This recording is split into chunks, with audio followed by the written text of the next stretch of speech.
애착 형성이 중요하다는 전문가의 말, 썰 중 하나라고요? 아이가 애착 장애라는 말은 엄마 협박이라고요?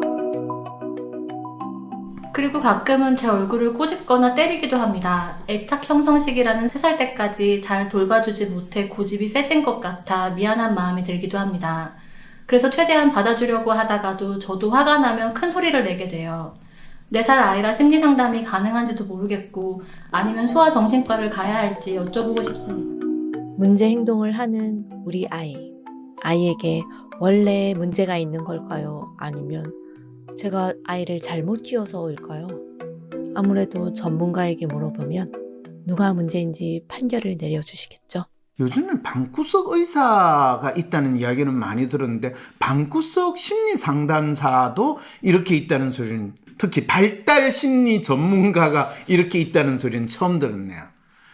애착 형성 시기라는 3살 때까지 잘 돌봐주지 못해 고집이 센 것 같아.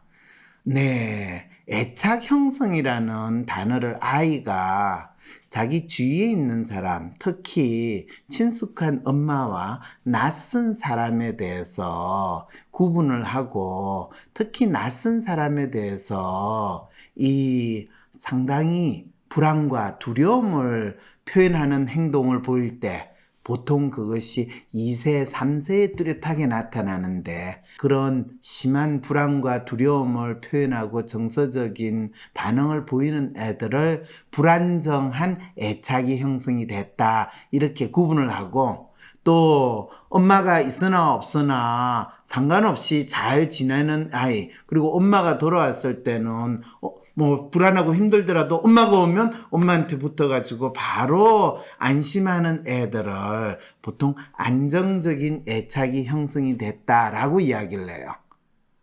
그런데 엄마를 붙들어 있긴 하지만은 엄마한테 좀 공격적인 반응을 보이는 거를, 또 그런 아이는 엄마와 애착이 조금 불안정하게 형성돼 있다라는 insecure attachment, 이런 식의 용어를 써가지고 구분을 하는데, 이 어머니는 가끔은 아이가 얼굴을 꼬집거나 때리기라는 거를 불안정한 애착 형성 행동이라고, 오이, 이분이 상당히 전문가틱하게 나름대로 해석을 하신 거는, 참 이 발달 심리 전문가의 시선으로 나의 아이를 잘 발달시켜야지 라고 하는 마음은 충분히 이해가 돼요.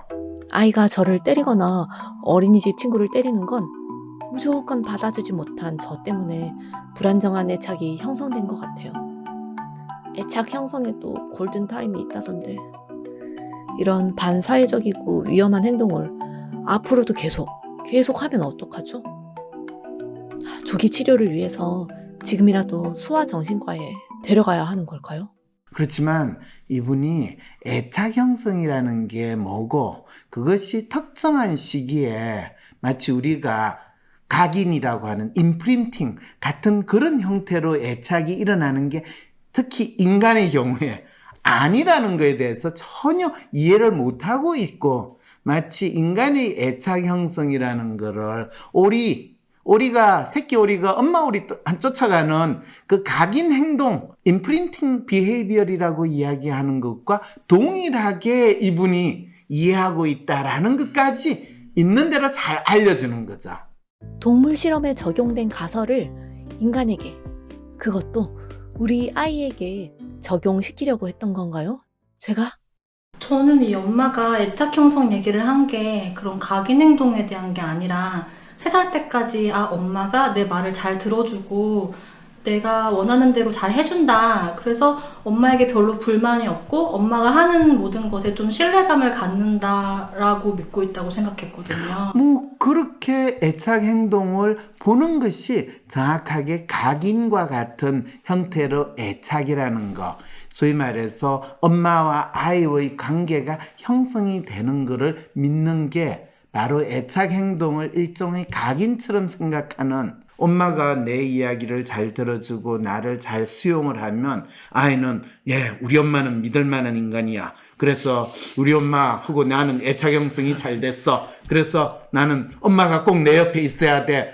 이런 정도로 그래서 얼굴을 꼬집지도 않고 때리지도 않고, 그리고 이미 엄마와 충분히 애착이 형성됐기 때문에 엄마는 이제 지겨워. 엄마는 이제 알 거 다 알았어. 그 다음에 이제 더 사회로 이제 뛰어나갈 수 있는 용기가 생긴다고 이해하고 있어요. 이거는 완전히 이제 착각하는 대표적인 콘라드 로렌츠가 임프린팅이라는 거 동물 행동 학자인데 그 사람이 초창기에 이 부모와 자녀 사이의 끈끈한 유대는 어떻게 이루어지는가 이런 거를 이제 본인이 동물 행동을 통해 가지고 이 설명을 했을 때 임프린팅 각인 이론이라는 게 나왔고요.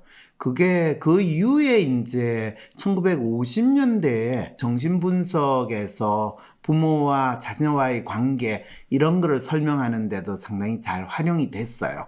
이 주된 양육자의 역할을 하는 엄마가 프로이드 할아버지가 이야기하는 성적인 어떤 그런 느낌 때문이 아니라 아이에게 얼마나 안정적으로 이 믿을만하게 또 잘 대해주고 반응해주는가 이것에 의해서 안정된 애착 관계가 형성된다. 이것도 사실은 1950년대 볼비라는 이 정신분석의 영향을 받은 사람이 태치먼트라는 말이 놓은 게 이제 2차 세계대전에 고아원에서 보통 우리가 아이들이 병들고 죽게 되고 건강하게 못 자라면 영양 공급이나 돌봐주는 사람들 뭐 숫자가 충분하지 못해가지고 충분한 보호를 못해줬다 그렇다고 생각하는데 아주 열악한 고아원 수용소에 있는 아이들이 엄청 건강하게 잘 지내는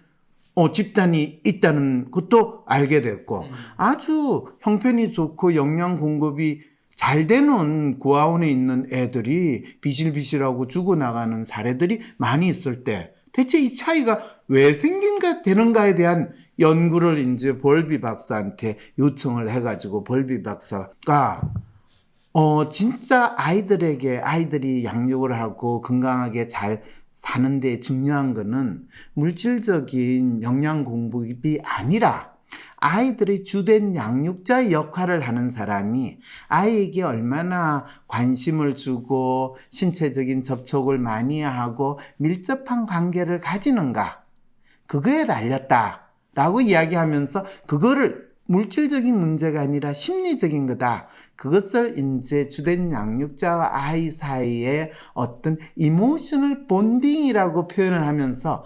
attachment라는 단어를 사용하기 시작한 거예요.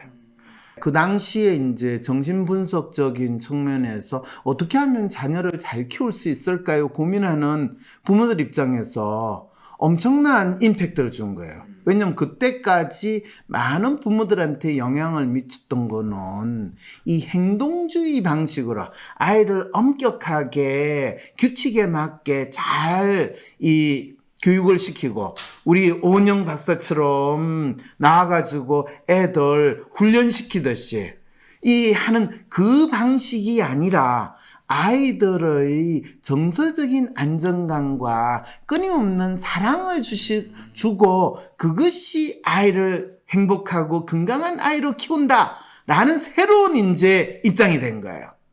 그래서 우리 아이 달라졌어요. 오은영 박사님이 아이를 엄격하게 인상 막 쓰고 너 한 무섭게 할 때 때 하고 저기 가 있어 조용히 해 딱 하면 딱 하는 그거는 다 행동주의 방식의 양육 방식이거든요.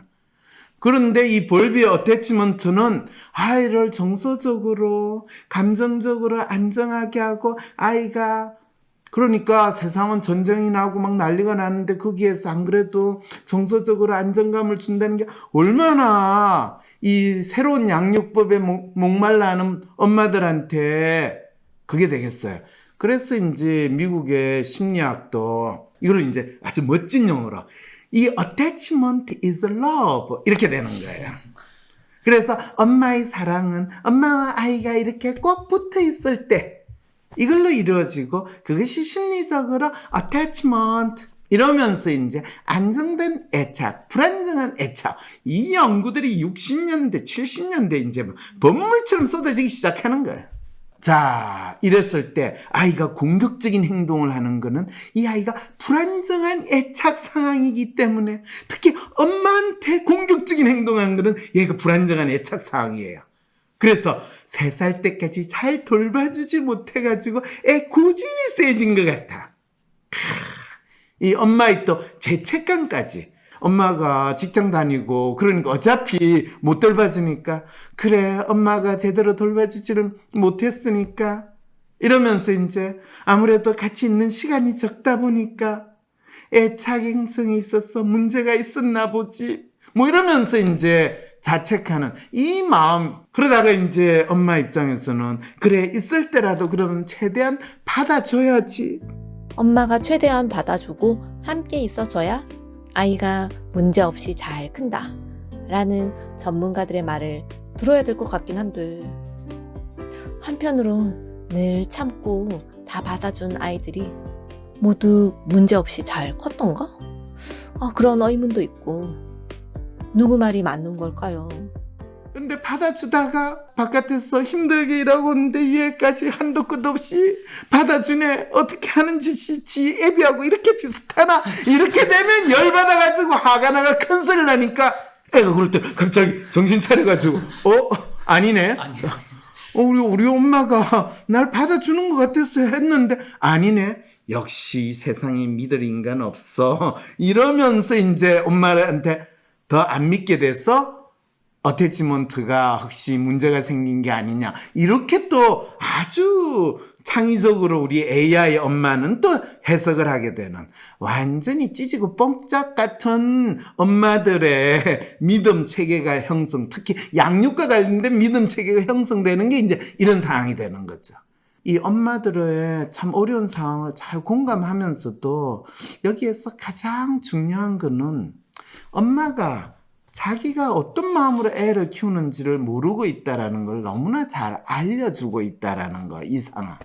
4살 아이라 심리 상담이 가능한지 모르겠고라고 하는데, 지금 아이를 심리 상담할 게 아니라 엄마가 지금 자기 양육과 관련해가 어떤 심리 상담을 받아야 할지, 엄마가 애를 이렇게 키워야 돼, 우리 아이는 이런 문제를 가지고 있어 라고 하는 그 믿음이 뭔가 잘못된 믿음이라는 거, 뭐가 잘못됐다라는 거를 먼저 엄마 스스로 알기만 하면 굳이 애를 소아정신과까지 데려갈 이유는 조금도 없다라는 거.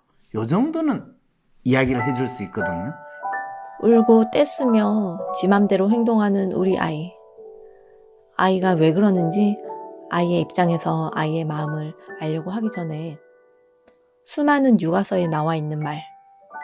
아이가 문제없이 잘 크려면 엄마가 최대한 받아줘야 된대. 엄마는 아이를 이렇게 키워야 한대.